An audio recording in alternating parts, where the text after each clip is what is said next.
بسم اللہ الرحمن الرحیم۔ السلام علیکم ناظرین، میں قاضی بلال ہوں اور آپ میرا یوٹیوب چینل دیکھ رہے ہیں۔ الیکشن کے حوالے سے جو صورتحال ہے اس میں آپ دیکھ سکتے ہیں کہ پی ٹی آئی کے تقریباً 90% بلکہ میں 95% کہوں گا امیدواروں کو فارغ کر دیا گیا ہے۔ یعنی کہ میں اس کو یہ کہتا ہوں کہ انتخابات ہونے سے پہلے ہی ان کو ان کا رزلٹ دے دیا گیا ہے۔ بہرحال ابھی عدالتوں میں معاملات جا رہے ہیں اور پی ٹی آئی کو بڑا یقین ہے کہ انہیں جو ہے وہ بڑا ریلیف ملے گا عدالتوں سے۔ اب صورتحال یہ ہے کہ اگر اس طرح انتخابات کرانے ہیں تو پھر کوئی فائدہ نہیں ہے۔ میں تو یہ حیران ہوں کہ اتنی بڑی پارٹیاں جو یہ الزام ضرور لگا رہی ہیں کہ لیول پلینگ فیلڈ ملنا چاہیے، سب کو موقع ملنا چاہیے، سب کو الیکشن کا حق ہے وغیرہ وغیرہ، لیکن عملی طور پر ایسا کہیں نظر نہیں آ رہا۔ اور ہمارے نگران وزیر اعظم ہیں وہ بھی اس قسم کی باتیں کرتے ہیں اور جو مقتدر قوت ہیں وہ بھی یہ باتیں کرتے ہیں، لیکن عملی طور پر ایسا نہیں ہوا، نہ ہوا ہے نہ ہو رہا ہے، جو ایک خطرناک بات ہے۔ اب 9 مئی ہوا، بہت برا ہوا، چاہے جس نے بھی کیا، چاہے پی ٹی آئی نے کیا یا پی ٹی آئی کی شکل میں خفیہ طاقتوں نے کیا یا مخالف سیاسی جماعتوں نے کیا، سب نے اس ملک کے ساتھ ظلم کیا، ملک کو بدنام کیا ہے۔ ایک جو فوج کا ادارہ ہے وہ ہمیشہ غیر متنازع ہونا چاہیے اور ہر ملک میں ہوتا ہے، اس کا کام ہی نہیں ہے کہ وہ حکومت چلائے۔ بہرحال یہ الزام ساری جماعتیں لگاتی تو ہیں، لیکن آخر میں کیا ہوتا ہے، انہی کی گود میں جا کے بیٹھ جاتے ہیں۔ اب عمران خان کے کاغذات مسترد، شاہ محمود قریشی کے مسترد، ایون کہ شیخ رشید چلہ کاٹنے کے باوجود بھی اس کا بھتیجا بھی اس کے ساتھ رگڑا گیا، اس کے بھی کاغذات مسترد ہو گئے۔ ذوالفقار مرزا جس نے میرا خیال ہے کوئی 9 مئی تو نہیں کیا اور نہ ہی وہ ان ہنگاموں میں ملوث تھا، پی ٹی آئی کی مخالفت میں وہ بھی، ذوالفقار مرزا بھی، ان کی بیگم بھی جو منسٹر بھی رہی ہیں وہ بھی فارغ، یعنی اس ایک قسم کے جی ٹی اے سارا فارغ۔ سندھ سے جو ہے وہ پی ٹی آئی کے چند ایک لوگوں کے کاغذات منظور ہوئے ہیں، باقی سب کو فارغ کر دیے گئے۔ کے پی کے بھی یہی صورتحال ہے، چند ایک کو ایسے علامتی طور پر چھوڑ دیا گیا ہے کہ آپ الیکشن لڑ سکتے ہیں۔ اور میرے پچھلے کئی ویلاگز میں یہ کہہ چکا ہوں، پی ٹی آئی کو اگر الیکشن لڑنے بھی دیا جائے، اگر جن کو ٹکٹیں دے بھی دی جائیں تو زیادہ سے زیادہ وہ کتنی، اگر آپ سمجھتے ہیں یا سیاسی جماعتیں یہ کہتی ہیں کہ وہ سلیکٹڈ جماعت تھی یا سلیکٹڈ تھا عمران خان، کتنی سیٹیں لے لیں گے؟ 25-30، اس سے زیادہ تو نہیں ہے، پھر خطرہ کس بات کا ہے؟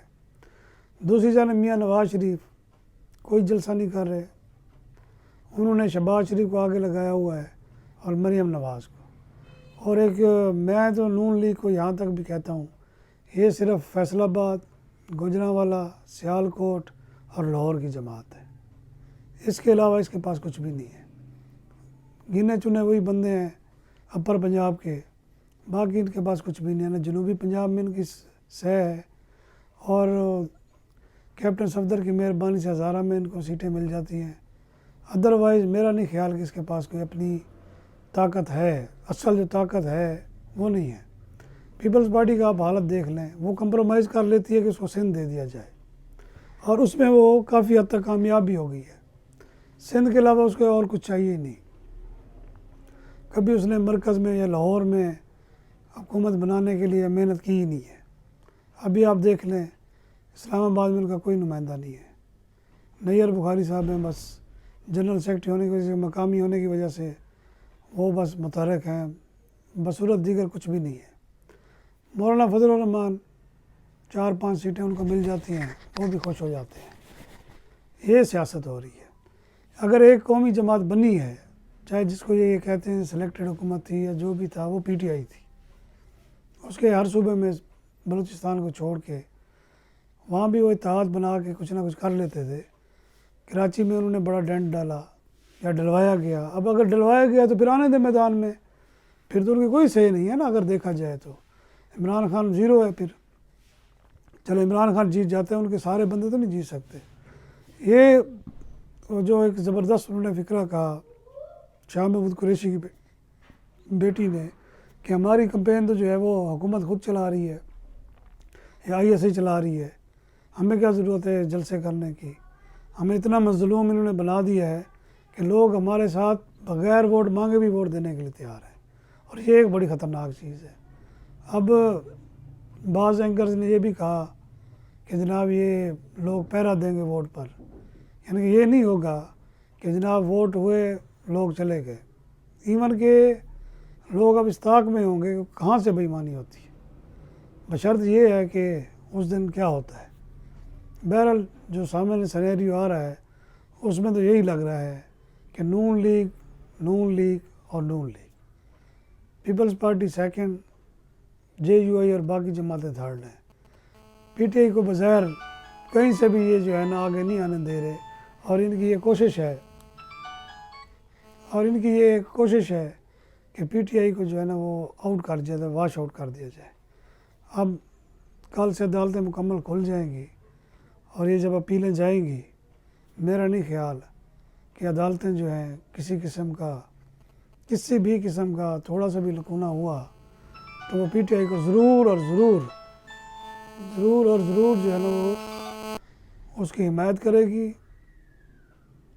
پی ٹی آئی کی حمایت کرے گی، بلکہ قانون کی حمایت کرنی چاہیے۔ میں یہ نہیں کہتا کہ پی ٹی آئی کی حمایت کی جائے، جو حق ہے ان کو حق دیا جائے۔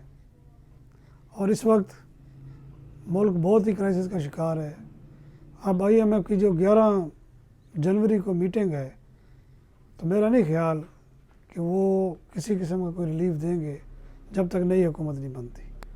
اب ضرورت اس امر کی ہے کہ ہمارے ادارے اور ہماری سیاسی جماعتیں مہربانی کریں اور جس کا حق ہے جو اقتدار میں آ سکتا ہے اس کو آنے دیں۔ اجازت چاہوں گا، اللہ حافظ۔